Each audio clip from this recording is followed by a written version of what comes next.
either live by the gun or you die by the sword.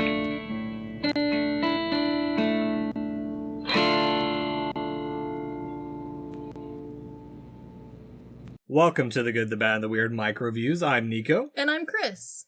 And today we are continuing the winter spirit with Frozen. And no, it's not a bonus episode about the semi-now Disney classic. It is, in fact, unfortunately, we are now old, and it is a Disney classic. Yes. We are instead talking about the 2010 survival horror flick Frozen, about a trio of dipshits who get stuck on a ski lift and must try to survive a blizzard, a pack of wolves, and their own stupidity. Yes. I had not heard about this, despite having a dear love for stupid horror. And while I know there was a lot of effort put into this, I do classify this movie as stupid horror. It is very stupid. Not in, like, the good stupid. No. The reason this sticks with me is, one, my brother saw it a long time ago, and he told me how stupid it was. Mm-hmm. And I know he watched it way after the fact, because this movie came out... 2010. Well, 2010, but, like, more specifically, like, within the first, like, year of me living back in the United States. So I was actually seeing more recent movie trailers. And I knew about this. I didn't want to see it because it looks stupid as shit from the get-go. Yes, I completely understand. I think this one was not as widespread a release as some stupid horror, because I do think, while I'm sure it was in our era, because we have, KC has, like, the home of AMC movie theaters, and so we have an abundance of all sorts of things that you could watch. This wasn't, like, a pushed horror film. This wasn't, like, something that there was lots of posters or advertisement. So I had completely missed this one, which I'm a little sad that I missed this, because this would have been, like, right between that high school and college age where this movie would have been perfect age range for. Yeah. Because this movie plays off of irrational fear, which is one of my favorite, like, subgenres of horror. Yeah, like, I mean... Because, like, for a lot of horror, there is a, like, unrationalness to it, but, like, you're supposed to suspend belief to enjoy it. Like, ghosts aren't real, theoretically. But, you know, not a big deal, not a big problem, because you can, for now, pretend that demons or ghosts are real. You know, the mad axe killer is probably not going to abduct you. However, with Frozen, the thing that you are required to suspend is basic protocol. Oh, man, there is... basic-ass protocol. So much dumb shit. So, part of the reason this movie is even in the zeitgeist of our consciousness is because 2 years ago now, well, almost 2 years ago now, it was one of my winter-themed chiller reviews. Yes. And so, because I thought of it, it's in my conscious, it's like, well, we should talk about how dumb this movie is, because we love horror, and it's just another opportunity for us to talk about it. And despite this being a real dumb horror, the effort that went into this was kind of impressive. There's no CGI, as far as I know. If there is, it is very limited. Like, the wolves, real wolves, they were only on set for, like, 4 days, I think. But still, like, we hired real wolves for this movie. Probably the CGI, and granted, I did zero research on this movie. I did some. Probably what I can guess the CGI is the snow falling and, like, the blizzard coming in. Yeah, that's about, like, the majority of any editing that was done. Like, to the point where they legit filmed on a ski lift 50 feet in the air. Yep. They scouted this out. They're like, this is it. This is the perfect spot. And even the camera crew was like, this is a little... I don't feel safe doing this. So the director and the writer filmed a lot of this movie. Because they were like, oh yeah, no, we'll do it. But the director-writer, Adam Green, he's afraid of heights. I mean, which I get, but, like, his own film crew was like, I don't want to do it. And he's like, I'm terrified of heights, but I need to make this movie. Well, kudos to him. Yeah, I mean... one way to overcome your fear. No, it won't. I'm terrified of heights, and everyone tells you, oh, you just have to get over it. You will not get over it. It is terrifying. I feel like filming during a snowstorm, or even pretend snowstorm, where the thing you're filming is stuck 50 feet in the air, I don't feel like that helps. No, not at all. But, as you mentioned, Frozen is written and directed by Adam Green. For those unfamiliar with him, because I'm not familiar with his work specifically, but I know of him. Okay. He's the director of Hatchet 1 and Hatchet 2, which I still need to see, as well as Victor Crowley. You will like Hatchet 1 and 2. They are on my list of ones that I watch almost regularly. They've been around long enough, and I know the covers that it's just like, yes. I should buckle down and watch it at some point. Yes. But he also did the Tommy Jarvis tapes for the Friday the 13th the game. Mm-hmm. It stars Sean Ashmore, Emma Bell, and Kevin Zegers. Ashmore, for those who aren't familiar with any of this cast, Ashmore is Iceman in the X-Men franchise, as well as Lamplighter in The Boys. Yeah, I love that he was the Ice one in the X-Men series. Feels fitting. As for Belle, she's in Final Destination 5, a few episodes of The Walking Dead, as well as Hatchet 2, and probably what we know her more from is she's that one bar employee that Sam Winchester kind of has a thing for, and she's only in one episode when Sam dips town one of the 20 dozen times. Yes, that's where I definitely know her from, but when I showed her picture to my husband, who was a Walking Dead fan, he did recognize her. So she's in enough episodes, I guess, of The Walking Dead for... I think it was like 3 or 5 or something. Yeah, enough. I watched it, wasn't a huge fan, so I can't vouch for that. Yeah. As for Zegger, I'm weirdly a little bit more familiar with this guy. He's Terry, who's the security guard in Dawn of the Dead. He's Evan in Wrong Turn, and he's in a bunch of Air Bud movies, as well as the shitty monster / nature horror film that terrified me as a child called Komodo. Yes. So I am both pleased and upset that we both are familiar with Komodo. We'll have to add that maybe in July or something. The only reason I am familiar with it is because there was a kimono dragon brought to the Kansas City Zoo for a very short period of time as a child, and somehow my best friend misinterpreted that as I wanted to go see that movie. And so, beautiful masterpiece. This might be another throw parents under the bus. I know it's a bad horror film, but I know we watched it like when we were in Germany. And the scene of the Komodo grabbing the dog out of the doggy door is just terrified me as a child. You know, you never know what's on the other side of the doggy door. No, not at all. But Frozen. Oh, Frozen. There is so much. This is just going to be a bashing. There are a couple things I do appreciate about this movie, but this review is going to be just a bashing of this movie because there's so much setup and attempted character building. I don't care about any of these characters. To absolutely nothing. Exactly. I watched this movie twice and I don't care about a single character. Thank you. This is my second watching of it too. Yeah, no, I watched this movie twice, fairly back to back, and usually double, like, watching it very close together for me. I at least pick one character who I'm like, yeah, you're not the worst. They're all the worst. Literally all of these characters are like, I don't care if you die. Insert generic college boyfriend here. Insert generic college blonde. Yes. Insert generic frat boy who's best friend but also kind of annoying. Part of the insult of this also is our dear writer / director, these characters were based off of real life friends of his. To the point where their names are his real life friends, and he meant to change them, but they got stuck that way, and like people were like, no, that name works, it's fine. and so I appreciate trying to bring your real life into this, but your friends are really boring on screen. And I think part of it is just like, this movie tries very hard to be horror, and honestly, I feel like maybe if we'd gone a little different direction, a little less horror, a little more, I don't know, literally anything else. Slice of life. Hell. Well, anything. And that's the thing. So, I mean, the whole conversations on the ski lift mean absolutely nothing to the movie overall. Yes. Fact.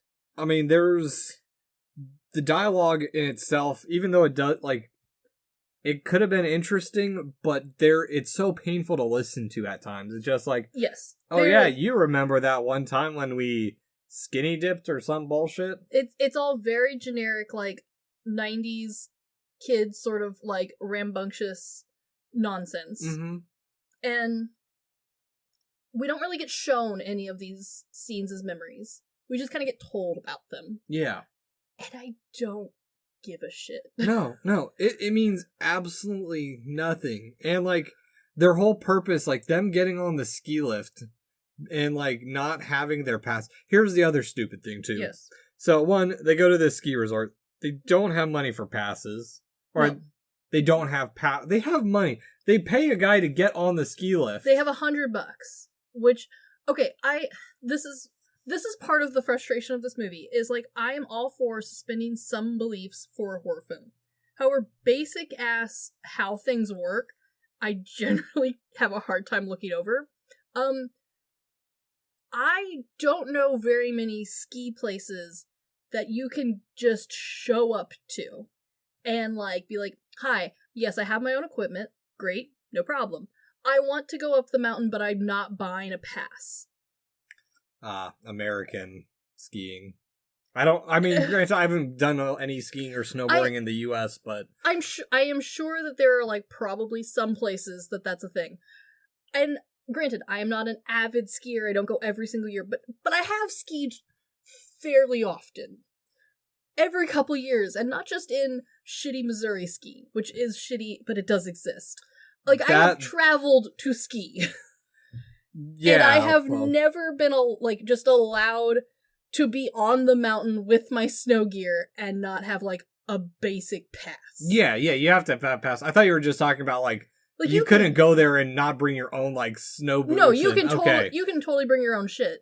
And, like, if you don't want to pay, I think, like, a lot of people just, like, sit in the lodge and, like, watch whoever they brought or, like, came with, and they don't want to ski. That part, totally believable. Them being like, we're going to spend the whole day on the mountain, but we're not going to pay to go up the mountain. Yeah.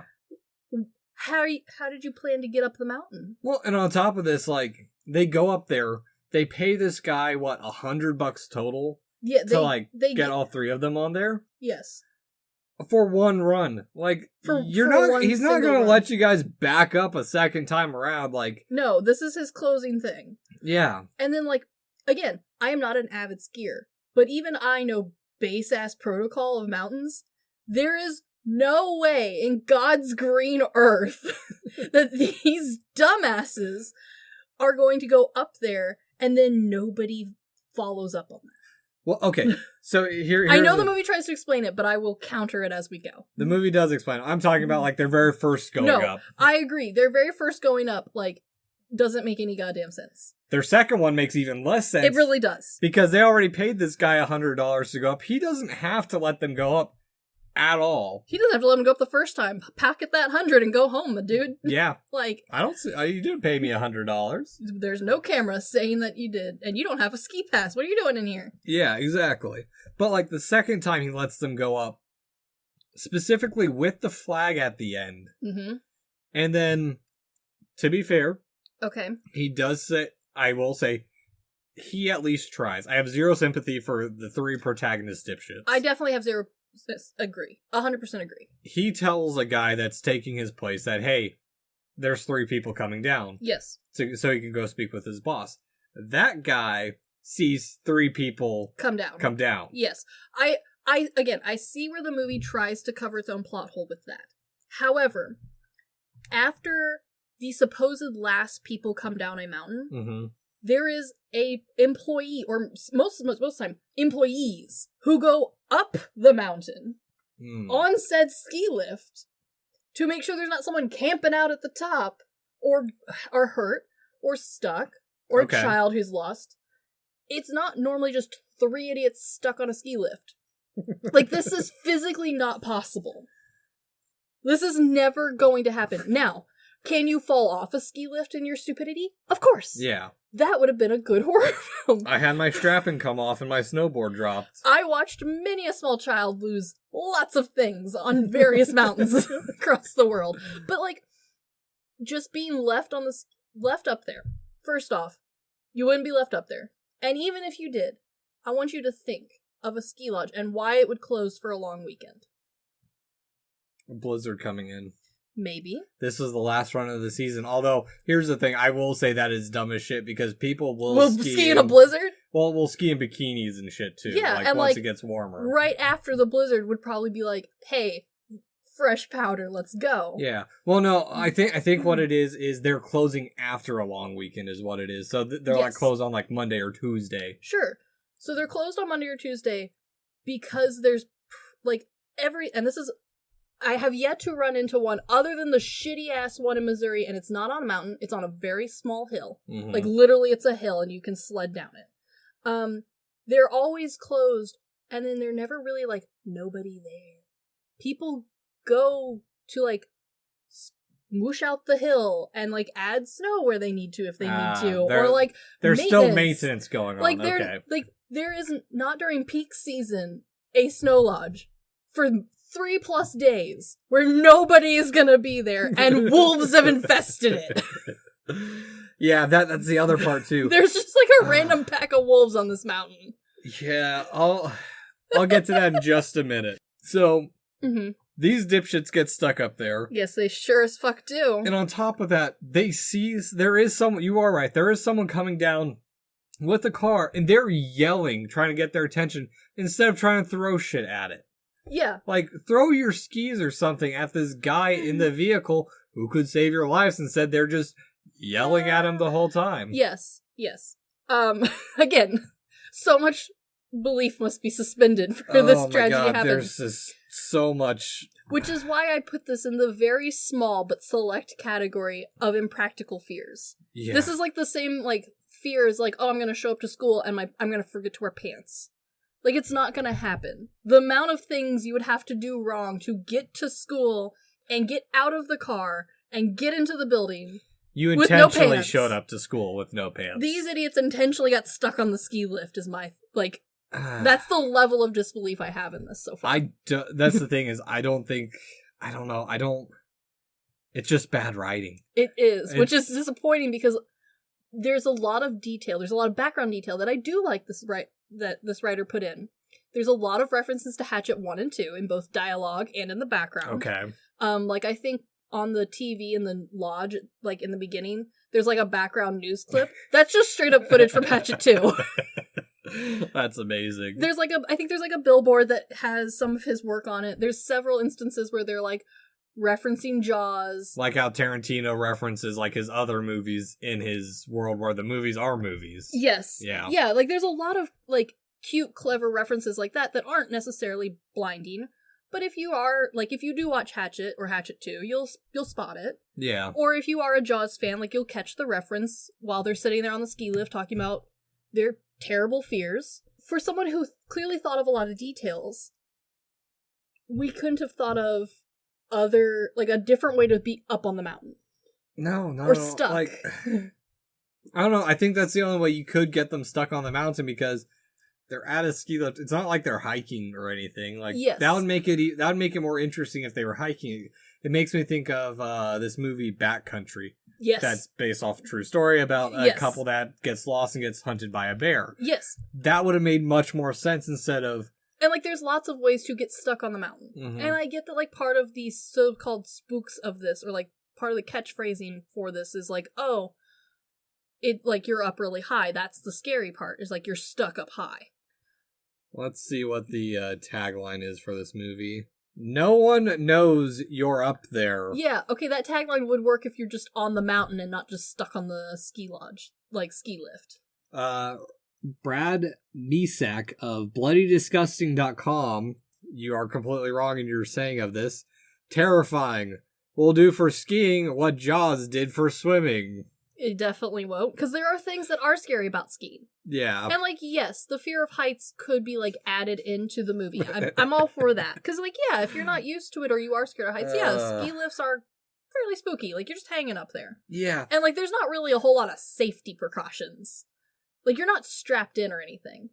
You've got a lap bar that you yourself easily can lift. Yeah. Or, like, just slide under if you so desire. Well, and I think that's the idiocracy in this movie, too, is, like, there are so many ways they could have gotten themselves out of this. Yes. Like, there's so many. One, them jumping right from the get-go. Dumb as shit. It is It is. If you were going to do that, do it while the guy was still there. Yeah, because then maybe your broken leg scream would, like, draw his attention at least. Or you landed right in front of the car that's got its headlights on you guys. Very true. And then, like, at least only one of you has broken legs. Yeah. This is the part where I say, at least the gore and the practical effects are decent. And, like, that's part of, like, one of the pluses of this movie is the practical effects are pretty damn good. Mm-hmm. Granted, they're not super consistent. There's icicles when there shouldn't be. There's blood that wasn't there a second ago. There's blood that was there and now it's magically gone. The degloving's pretty good. Yeah, but the skin also just suddenly, like, is gone, like, in the next scene. Like, it was on the bar and then, like, it just vanishes. They had something to do. Yeah, she had something to do with her spare time. Yeah, she just licked it off like a popsicle. Like, skin. That would have made it even worse. That would have made it worse, but we didn't go there. But, like, yeah, the practical effects are good. They're just not, like, like, this film isn't consistent. And on top of that, like, it's such a rash decision because immediately after he falls... Oh, I love this part. The other dude's like, let's climb to one of those poles. I bet we could get to it. It's like, that wasn't your guys' first decision. It was, let's jump 50 feet. Yes. The other thing that I love about this is we have to put both the people on the ground in danger and the ones who are still stuck in the air. Mm-hmm. And so, of course, the wolves are the ones for the guy on the ground. Spooky, we'll get to it. I have my complaints about the wolves, but we'll get to them. Mm-hmm. The ones who are still stuck in the air, we need to somehow have a timer now for them. And so this is the part where, like, it starts very, like, subtly being like, oh no, the bolt is loose. Yeah, it is the worst mechanic. Because it never even pays off either. Because the other thing, too, is, like, they're trying to get around of, like, well, why don't we just climb down the wires? Oh, but they're razor sharp. It's like, you have a snowboard. You have a snowboard. Zip line your way down. But even then, like, they're not razor sharp is the thing. That's the immediate first thing. It's like, it's a bundle of cables. They're meant to not be sharp. Yes, this is literally what they're for. Yeah, exactly. And it's just like... And, like, yeah, if they had made it to the tower, like, it probably would have been it would have been easier to climb down the tower. Yeah. But no. We have one guy jump, immediately breaks his legs. Both legs. Which makes sense. We did fall 50 feet. So, sure. I will take the double broken leg. I'll believe it's possible. I mean, granted, I've seen people fall from that height and... live. Just fine. Yeah, bounce. There's once you hit that 7th floor, it's just, you're almost guaranteed to live. You have to fall below 7 floors. Yeah, well, to be fair, he also does fall on compacted ice at this point, so... Which is bad, but I do kind of wish that, like, he would have sucked it up a little bit. One of them could have dropped him a ski or a snowboard, and he could have just, on his butt, slid down the mountain. Yeah. But no. It is time for wolves. Man-eating wolves that parade around this human-infested area when they're not there. God, it's such a dumb idea, because it's not like they even put up, oh, there's deer and stuff. It's like, well, they're just wolves that happen to be here. I would have been more convinced if there was, like, a deranged moose on the loose. We might have that with Kevin Smith's Moose Jaws. I'm ready for it. That I'm excited for. Like, I don't know of anywhere where wolves are just free to run around human areas. And, like, no one's watching these wolves. Yeah, or no one at least knows of them. Because, yeah, this movie's set in Ogden, Utah. Yes. I was just trying to make sure it wasn't another Michigan movie, because we have yet another movie that's tied to Michigan. We have a talent, really.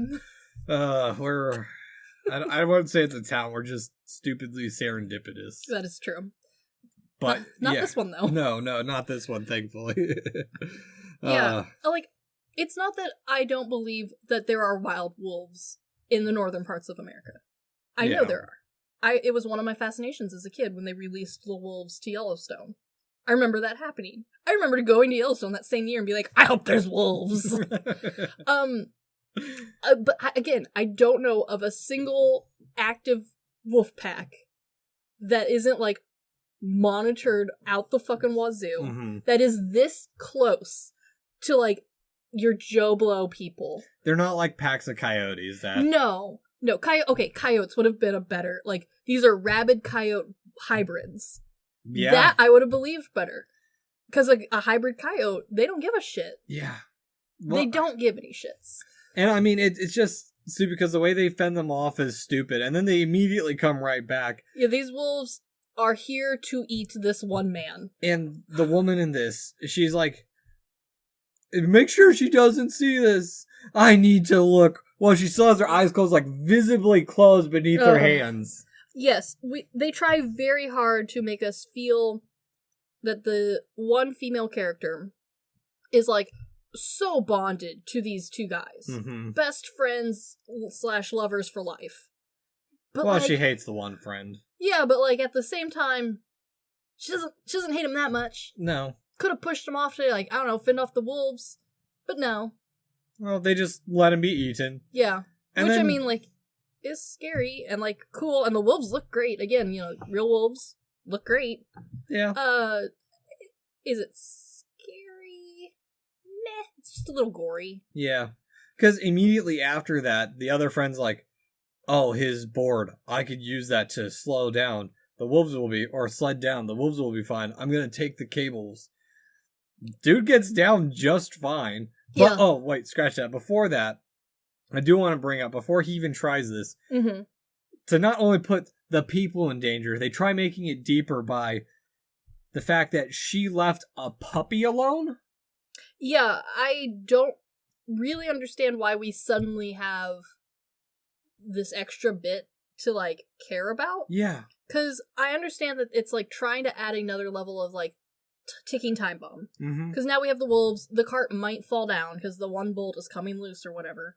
And, like, now there's also a puppy left alone. Yeah. But all it does is make me angry that she would dare fucking leave a puppy alone. Yeah, it just... You wouldn't get that sucker a sitter? Or leave it with your folks or a friend? Yeah, like, you can't just leave a puppy places, guys. Yeah, and that's the thing. The movie doesn't make it sound like it's, oh, she left the dog alone for her day. Well, that's the weird thing, too, is like... No, they clearly call it a puppy. Yeah, and well, on top of that, like, she's been out, like... all day. Oh, not just all day, but, like, they were going to have one more lift, and it sounded like they were going to stay at the lodge. Yeah, so, like, who is watching this puppy? I have an adult-ass dog who has never pottied in the house in her fucking life unless she has, like, violent diarrhea. And even then, she will try and make it to our bathroom. Like, goodest of dogs. And even I would be like, oh my gosh, she's been home alone for 10 hours. We need to go. Yeah. Yeah, no, exactly. She's gonna poop herself. Like, it's a puppy. You're gonna come home and there's not gonna be a house for you to come home to. It's gonna have chewed through everything. You're not gonna have drywall anymore. It's just so dumb because immediately, like, the friend the boyfriend's friend who gets down very easily. Yeah, no, uncomfortably easily. Is gone for like 10 minutes, and we're just kind of stuck there with her sitting, like, not doing anything, and then she tries to do it herself. Yes. However, I was more anxious when it was just her alone up there. And I think that I know it sounds a little boring, but, like, I feel like that would have made a better suspense horror of, like, one person stuck up there trying to, like, goat themselves into somehow getting down. What would have made it funny is if it was, like, a psychological horror where they start seeing shit. Yes! Like, the wolves aren't real, like, but they think they're circling and that's why they don't jump. Like, they think the cart is going to fall at any moment, but it's fine. Put them on the cart on drugs, because the last time I was on a skylift with one of my friends who had dropped acid. They picked a good one. It was such an interesting experience just watching them deal with that while on a skylift. Yes. Yeah, that would have been a very interesting horror film. But instead, we're left with her just kind of, hee-haw, me sad. Yeah. Well, and on top of that, like, he goes down and she sleeps another night up there. She spends a long time up there with... She spends 2 full days up on that ski lift. Yes. And, like, don't get me wrong, that's, like, the whole, like, scariness of this movie, supposedly, is like, oh, she's stuck up there. Mm-hmm. Fine. But, like, we don't go into any of the, like, survival horror for this. No. Like, she doesn't complain about how hungry she is constantly. She's not getting dehydrated. Nope. She's not hallucinating. She's not, like, they say, oh, I'm cold. None of them zip up their coats. They leave them, like, half unzipped the entire movie. Yeah. She dropped her glove. That's how she gets degloved. But yeah. Like, or de-padded. Yeah, like, she rips the skin off her hands, but, like, it only really happens once, and, like, none of them are worried about frostbite. No. Like, that could have been an interesting, like, bit to add. But no, like, there's no survival horror to this. No, because we spend 30 plus minutes of this movie of them just talking bullshit to get them up on the lift. Yes. Yeah. Yes. Which is kind of upsetting because, like, survival horror, I think, is some of the scariest horror. Mm-hmm. Because it is too realistic. Like, there is... A lot of it is based off of real people. This one, obviously, not. Well, yeah. And, I mean, even then, because immediately after this, she goes to escape herself. And, like, her escape does nothing for the movie. Because she gets down the ski slope. And on top of that, or she starts going down the ski slope, and she stops partway through because the wolves are eating the other friend. Which... Okay, great. I don't care. Yeah, but that allows her to escape. Why? Why didn't the wolves go for her too if they've already had the taste for 2 human people? Yeah, and it's not like, oh, it's been long enough that the wolves are hungry again. Yeah. Because that's clearly the logic this movie is trying to use. Is like, oh, the wolves aren't hungry, so they're not eating her. But then why did they eat the second guy? They just got done eating the first guy. Not even a day ago. He was too lean. I guess. But, yeah, and even then, like, she has this moment where she looks at it, and then it just goes right back to eating. And then she gets down the mountain, and like, crashes in a snowdrift somewhere that some random van finds her. Yeah, she doesn't even go back to the lodge. She goes down the side of the mountain and ends up on the highway. Why wouldn't you just follow it down to the lodge? It's literally a straight shot. Yeah, this movie is just so much nothing to what could have been an interesting idea. Yeah, I mean, my hopes were never high. Yeah. But, like, it could, like, there's plenty of real-life examples of horrors in snow and mountains and skiing accidents that we could have pulled from. Well, and on top of that, like, I think... Granted, I've been going down that little bit of a starting rabbit hole of really analyzing movie posters.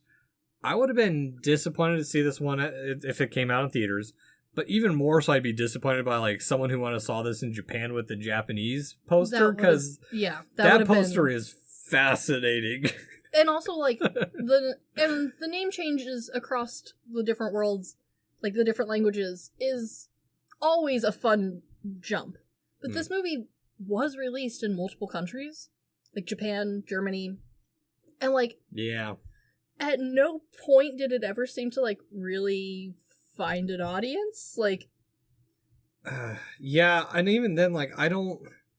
The only reason we're talking about it is because I picked it for doing winter-themed horror films 2 years ago, and it is kind of haha funny. Like, oh, its name is also Frozen, like half of everything else, but it's disappointing because like it has its own original soundtrack, which isn't bad, and was released by itself for a little while. Like, the special effects are decent. The like micro points to the plot and writing are decent. I wouldn't even say that. There are no micro points to this movie. The dialogue is bad. It has an interesting concept, and that is it. True. A very minorly interesting concept. Which is odd for how much effort the writer and director put into this, really. Because, like, it's not like you wouldn't get terribly far into making this before you realize that, like, this is just okay. At best. I think you have the money and you already have to just finish the movie. I guess. But, like, there's so much plot-wise that just doesn't make sense. And, like, I'm willing to overlook a lot of shitty dialogue writing. Yeah. Like, a lot of shitty dialogue writing. Like Hercules about the wheel.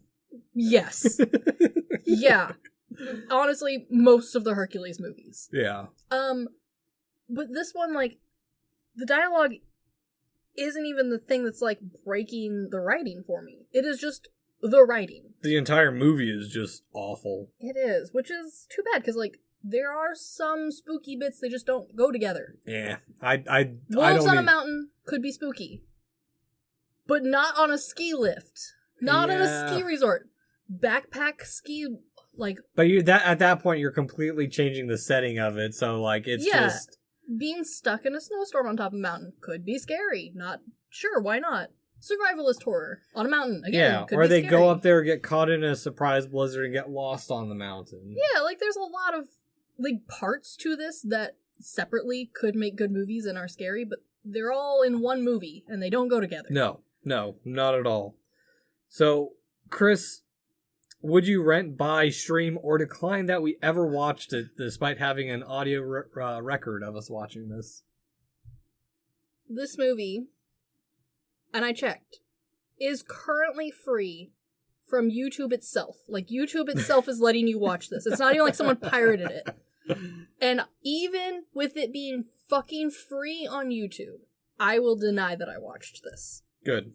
I am in the exact same The fact you own this on DVD hurts me. The fact that this DVD comes with director commentary makes no goddamn sense. One of these days, we will be forced to do a deep dive on this one. We will, because apparently, during the very brief research I did for this, I learned that the DVD commentary is not even the same commentary for the Blu-ray.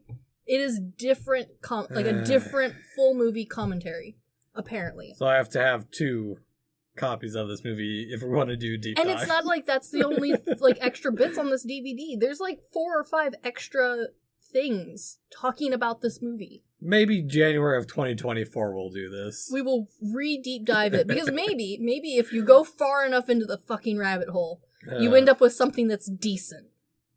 We just haven't gone far enough. And so, Chris, before we end this, we have a little backtracking to do ourselves. We do. We forgot to do this segment at the end of our last episode. Yeah. For MicroView. Whoops. So, Beauty and the Beast 2, An Enchanted Christmas. Yes. Rent, buy, stream, or decline that we watched it despite having an audio record or an audio record of it. I, every Christmas, manage to somehow find this again and end up rewatching it. I will say, though, do not pay money to watch this. Stream it on something you already own, preferably for, like, free on YouTube.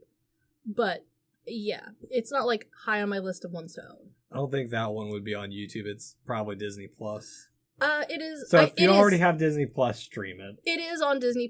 However, because it is, like, not a good sequel, if you're willing to early 2000s style watch it where it's broken up to, like, 10 parts and you watch it in a little corner, yeah. it is on YouTube. Okay. Does YouTube sponsor it? I think every Christmas I see it for free. So like if you're a YouTuber like me and like you pay for that, it shows up regularly. If you have a little kid, especially a little girl who loves Belle, sure, stream it for them. For yourself, don't bother buying it. Yeah. Don't spend money. I'd say stream it, but yeah, to watch all of Tim Curry's shit. Yeah, exactly. If you're on a Tim Curry binge, stream it. But anywho, this has been The Good, the Bad, and the Weird MicroViews. Thanks for listening. Peace.